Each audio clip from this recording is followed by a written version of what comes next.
Hi guys, Tugger here with a new video, and this video will be my top 4 exciting specs on Dragonflight. Of course, this is my opinion, it might be different from you, but I'm going to showcase those specs on wowhead, and we will talk about the exciting points I'm looking forward for those specs. But before we start, I'm a bit sick, so if my voice is a bit different or if I take a bit more time to explain things, it just means that my nose is stuffed and it's very, very annoying for me to actually get my point across. But anyways, they did say in a blue post that they were done design-wise for the specs and that they are working on getting those bugs fixed, getting the balance changes also for specific specs, like for example, power-wise, does it have to be plus 10% or minus 20%, for example? That's all balancing changes, but the design will stay for now how it is. Of course, it's still a work in progress. They might still have Dragonflight coming out and then a patch later change some talents. That can still happen. But the initial idea for the Dragonflight specs is now out of the way, and now we can discuss about what I am actually excited for, and I want to share it with you guys, and maybe I might make you also excited for those specs. So let's start right away with my first spec I'm super excited for.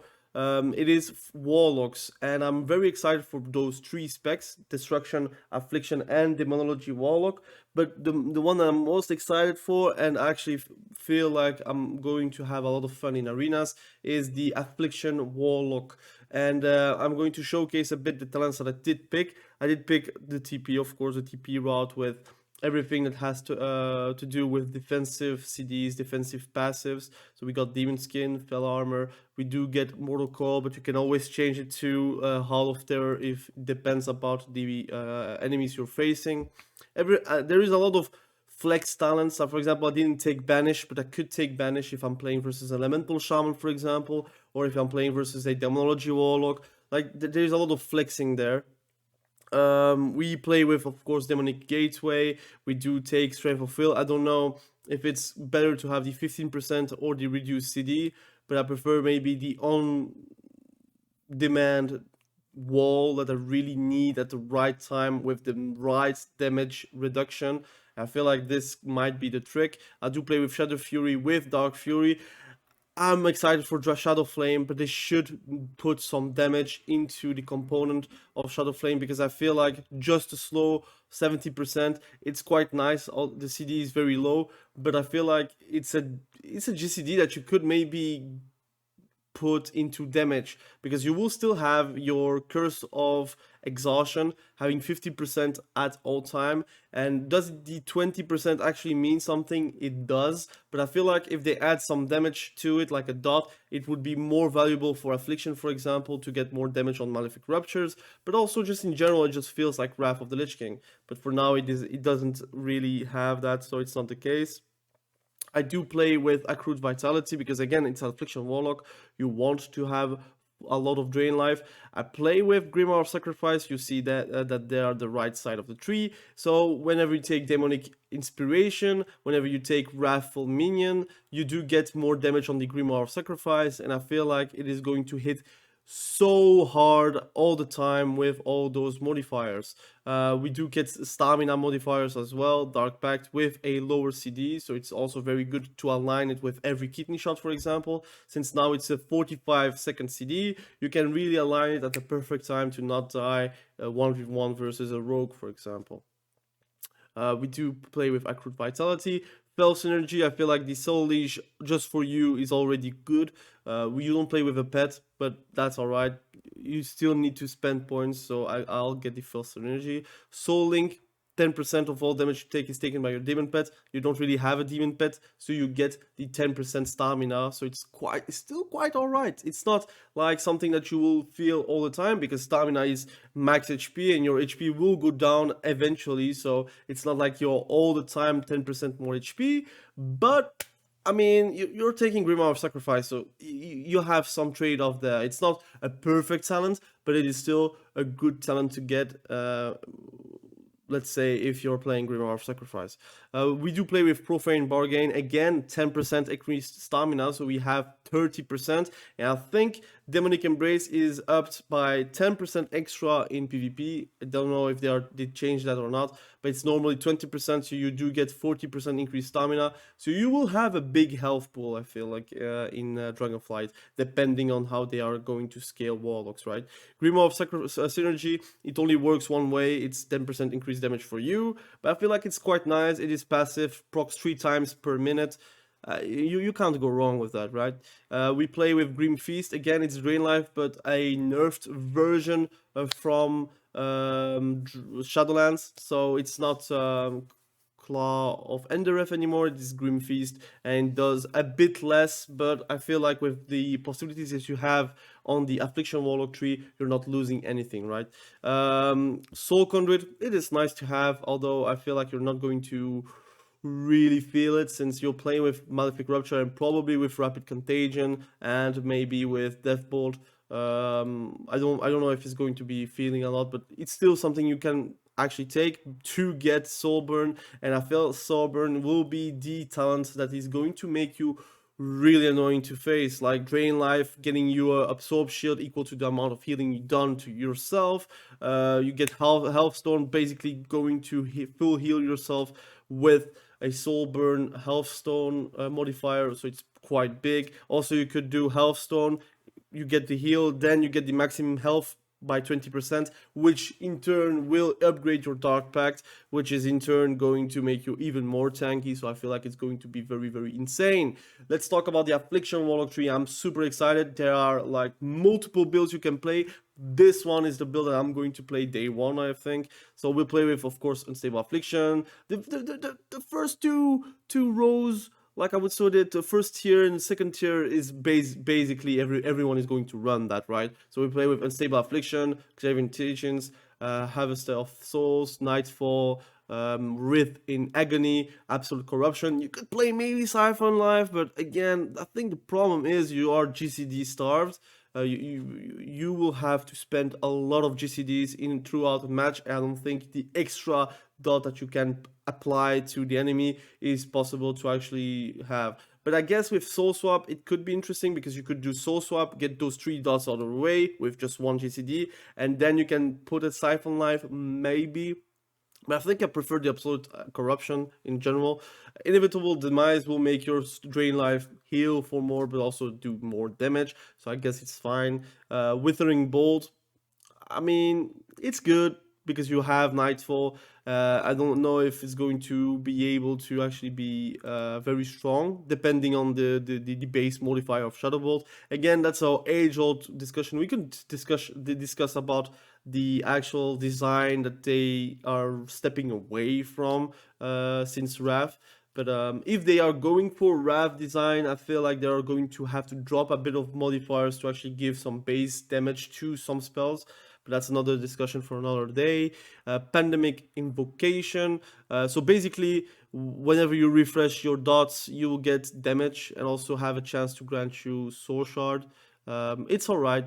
It's something you need to take to actually go further, and there is nothing really worthy to actually be taken here and there. No, I'm not going to take anything from that. We do play with Grim of Sacrifice. Like I said, you have modifiers, so I feel like it's going to be very strong. Sacrilege Dark Strife, which makes your curses active all the time, basically. So you will have your curse of exhaustion all the time up until it gets dispelled or your corruption is falling down and your curses are also going to fall down. So we play with, so that's the most important thing, right? That's my build. I do play with Haunt because it's so fun. I do boost it a lot, like with Seized Vitality and Heartened Soul, which basically will improve my dot damage. So it will be a sort of CD, but on really low CD. 15-second CD is really low, so you could apply it nearly every time you're going to go for a kill, for example. You have the healing from the Haunt, which also is going to be interesting. Haunt itself will do some damage, but that's not the most important thing. I think the most important thing is the Haunted Soul and the Seized Vitality, which is basically a mini CD. So that's the thing that I really like about Wrath. You have a lot of mini CDs, and in Dragonflight you do get it Also, we play with Summon Dark Glare, and I do play with a smaller CD Dark Glare, so every time you spend soul shards, it will refund, I would say, some CD cooldown from the summon Dark Glare. So it's quite nice. It will give you more burst. I think I did some calculation. I think you will have Dark Glare every minute. So basically, you can burst every minute. So it's quite nice in general for arenas. If you are very alone and nobody's going to attack you, you will you will probably get the Dark Glare every 45 seconds. So it's a pretty big CD, you know. We play with Malevolent Visionary. Of course, your dog there will have more damage depending on the dots that are active on the target, and it will also last an additional 10 seconds. So it's very big. So it's 8 seconds plus 10 seconds is 18 seconds of pure domination, and again you're going to reset it very fast, so you will have an uptime of around 20% every match, and that's pretty big, I think. We do play with Creeping Death. Those two are really flex talents. I didn't really know where I could put it in Soul Rod, but I'm like not really thinking that Soul Rod will be super good. I guess in some matches where you feel like there's a lot of pets, so you could really leash a lot of health to you with Soul Rod. But I think with the removal of Dark Souls and the possibilities to actually do a lot of damage, I think we could really give Creeping Death some love, and it would be very good, I think, in general. So now I'm going to speed up a bit because it's already 11 minutes, but you will see some timestamps of those talents every time. So let's talk about Enhancement Shaman. I'm going to talk really fast. What is the idea of the town tree? I'm not going to talk point by point because I just saw that I did talk a lot about Affliction. But really, the idea of this tree is basically having a lot of CC, a lot of possibilities to actually do damage, and a lot of nature damage. So we do go for improved lightning bolt, we do go for thunderstorm, which is basically super good because you have also a PvP talent that could make you actually be super annoying. You can play with traveling storms, and basically you're going to knock them down every time, and also reducing the movement speed by them. So I think it's very nice, depending on BGs or not. But really the thing that we went for is Lightning Lasso. I think Lightning Lasso is one of those spells that are going to be very vital and very good for Enhancement Shaman, and I think it will get removed because it just seems too strong to get it in a class tree, but we will see. For me it's very strong, so I do keep it that way. We go for Gust of Wind, excuse me. We do get for Gust of Winds because I think it's a very fun talent. It just gives you also a lot of possibilities to actually run away from targets, especially in arenas where people can dispel you whenever you are slowed, for example. I think Gust of Wind with the Go With The Flow talent can really give you that additional movement displacement, I would say, that can be very interesting for Enhancement Shaman. You can play Spirit Walk if you really are playing versus knowing matchups where they can slow you, and you would need that removing of movement impairing effects. But I really like Gust of Wind, so I do decide to take Gust of Wind. We play with Surging Shields, which basically will get really a lot of value with Earth Shield and Elemental Orbit. If you want to have more explanation about the trees, I did make a video about it, talking about a bit more in depth. Although the trees have a bit changed, I think the design is still the same. And in Enhancement Tree, we do go for not a Lava Lash build, we do go for an Ice Strike build.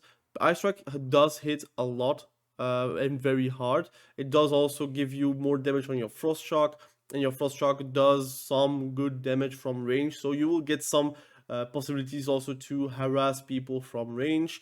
We do go for a Storm Strike build, so we have a lot of Storm Strike modifiers, but in general you can see we have Doom Winds, we have also the Feral Spirits with the improvement of Elemental Spirits, and in basically we are going for Witch Doctors and Ancestry. We have 1 point in Legacy of the Frost Witch because that 1 point is also very viable, because you want that reset the cooldown of Storm Strike more than the damage that you can have after you get the buff, and that's why the 1 point is very valuable.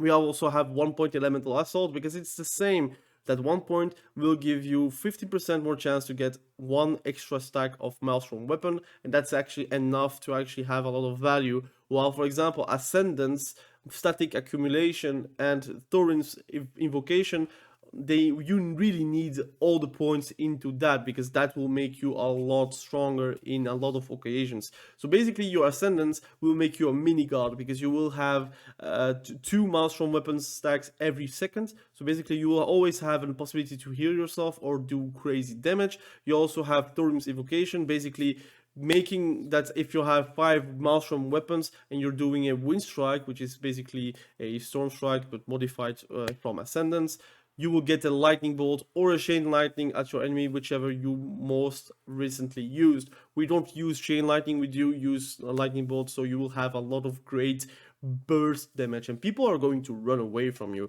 And the good thing is you do have feral spirits with elemental spirits, so you do have damage outside of your big cities, which is the Ascendance, but you also have Doom Winds, you have also Sundering, you have 1 flex points with Refreshing Waters that you could put it somewhere else, for example, maybe in Elemental Blast if you really desire.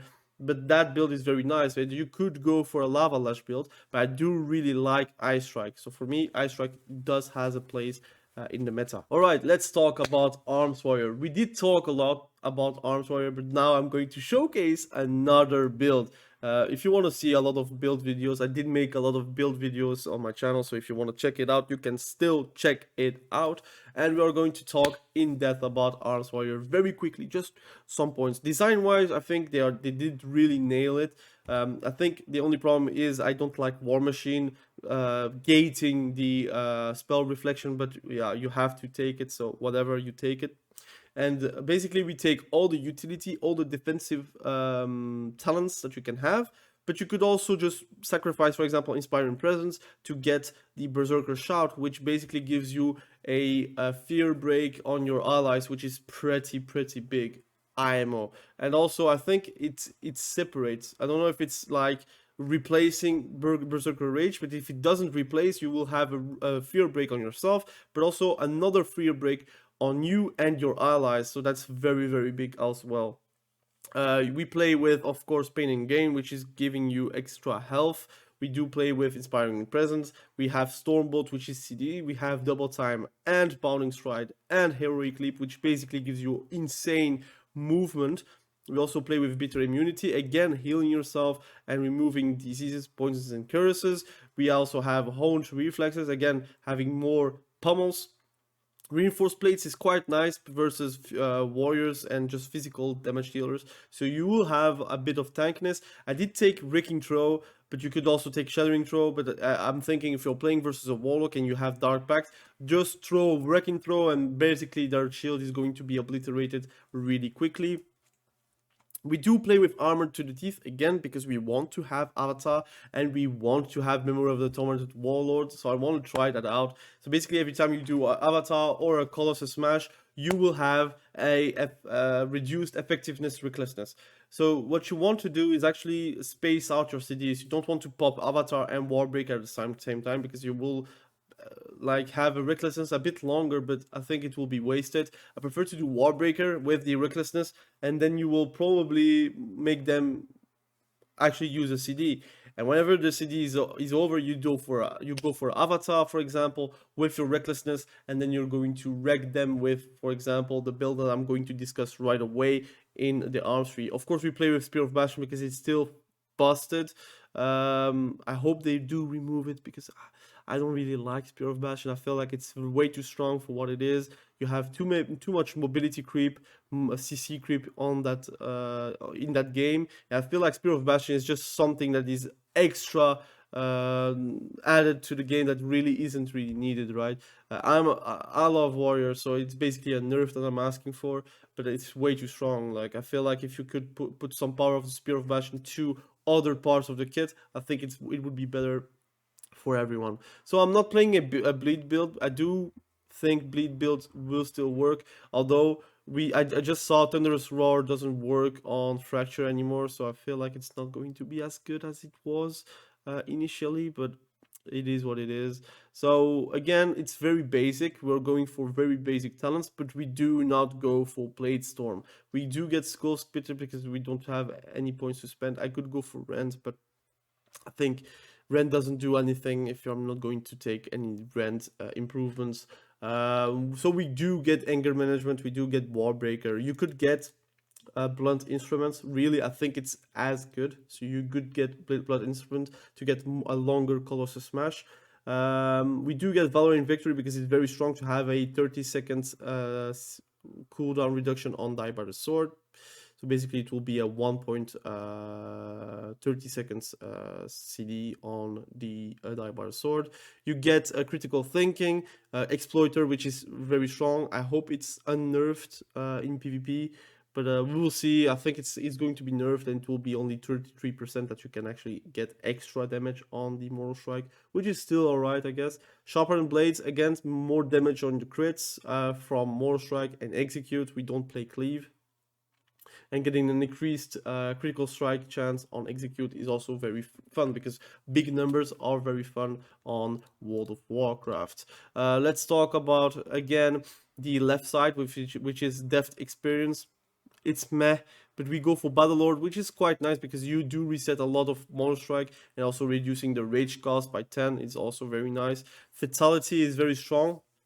It depends on how they are going to actually balance it in PvP, but I feel like if it's at its current form, I think it is worth to lose Bladestorm over that. If they are not going to balance it, it's worth it to lose Bladestorm. If they do balance it, I think Bladestorm might be the play. You just remove Battle Lord with Fatality and you go for Bladestorm and Unhinged, for example.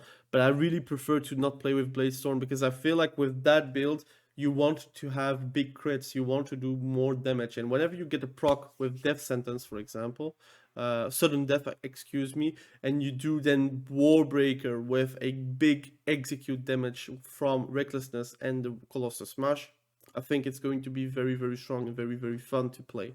But that's one of those builds that I'm talking. There is also a Slam build. There's also a Whirlwind build, which is actually both are the same. You have a Rend build. You have a Bleed build in general. You have also a Shockwave build now. So you have a lot of great things you can go for. I think it depends really on the targets you're going to play versus. If you're playing versus a Frost Mage, I think Bladestorm is very nice because you will not be slowable. If you're playing versus someone that is not as annoying to face as a Frost Mage, I would then just play this build and just obliterate them with a good execute or a good Mortal Strike at a good time, you know? So that would be my build. Alright, my fourth one, which is not the worst, it's just the fourth spec I'm super excited for. It is actually Marksmanship Hunter. I think Hunter in general has a great design in Dragonflight. The good thing is because the dev is really working on hunters. They really want hunters to be feeling good, and that's really great because they are going to give you a lot of information on the blue post. So if you want to read it, you can read it. But let's talk really quickly what the idea is of this build. So basically, we want to have a lot of CC. So we do play with intimidation, so we are not playing Lone Wolf. We did take Lone Wolf on Marksmanship tree because we want to have Hunter's Knowledge. But basically, you want to have intimidation, which is a stun, 5-second stun, which is big. We do play with Scatter Shot, so again, we don't have Binding Shot because Binding Shot is not a stun, but we do have Dart Trap, which is giving you entrapment, which gives you a route, so you can still have a route, but it will be a little bit harder to actually manage to land. We play with, of course, Survival of the Fittest with the increased 20% reduced damage taken. So you will have a 40% wall every 3 minutes with your turtle, with camouflage, with whatever you have. It is actually going to be very insane. We do play with Death Chakrams, but you can play Stampede, I guess, but I would not play Stampede. I play with Steel Trap because I want to be super annoying. Versus a DH, you're not going to run away or run towards me. You're just going to stay put and get aim shot down, and that would be very fun to play, I think, as a Marksmanship Hunter. We do play with Sentinel O. So it's going to be working arenas like the Resonating Arrow, but you will have no crit component to it. I think it's alright. I think it's going to be very fun to use. Depends on how it's going to be usable in arenas, because I didn't really test it. But I think it's going to be very strong for your burst sequences. Whenever you have to, you will be able to burst, and it will be actually very insane. We have Master Marksman. We do play with Serpenting, which really I don't really care. But what I care is the poison injection. So basically, it will be doing insane damage whenever I'm doing a serpent sting on someone. I'm not hitting them, and then they have like 10 stacks. I'm going to aim shot them down, and they will get obliterated with the amount of damage I'm going to do. On the right side of the tree, we are not playing like a very kill shoddy build. You could do that, but I'm not doing that. We do play a arcane aim shot rapid fire build, so we have surging shots, we have death blow to get that occasional kill shot. We do have streamline, we do get a target practice with double tap, with steady focus, with of course throw shot, but you also get lock and load. We do get wailing arrow, which is actually very strong. Don't underestimate it. It's very strong, especially if wind runners barrage. So basically you will have 5 wind arrows. Wind arrows do 15% of attack power, so it will do 75%, which is still a lot of damage. It is free damage you're going to get dealt on you. You have bursting shot, you have of course serpent stalker's trickery, which is a legendary, so you have a lot of great things going on, and I think with this tree you're going to have a lot of fun. So this video is already 26 minutes long. I'm really sorry. I did talk a lot on the Affliction Warlock tree. I did talk a lot about those trees, but I'm very excited for those specs. And I hope you guys got some ideas with what I made of this video. If you really want to play Hunter, Warlock, Warrior, or even Shaman, again, I think all the classes are very hype. I want to play Evoker. I did not test Evoker on the beta and nor on the pre-patch. The PTR is not up for Evoker. But anyways, I didn't test it. I didn't even see the talents in depth. At least I didn't really see the spells. I wanted to make it as fresh for me, and we will have a lot of fun just playing Evoker, and maybe it might be a new main, I don't know, but it feels like more of a mage from what I've read. And as a Warlock main, I'm very happy with Warlock trees, so I'm excited to actually play it in Dragonflight. So thank you for watching this video. I really appreciate you. Again, sorry for my voice, sorry for being sick, sorry for sometimes sniffling with my I would say my sickness. And thank you for watching this video. I really appreciate you. Have a great day, and we will surely see each other very soon. We have Wrath coming up, and yeah, I'm very excited. Thank you for watching. Have a great day. Bye.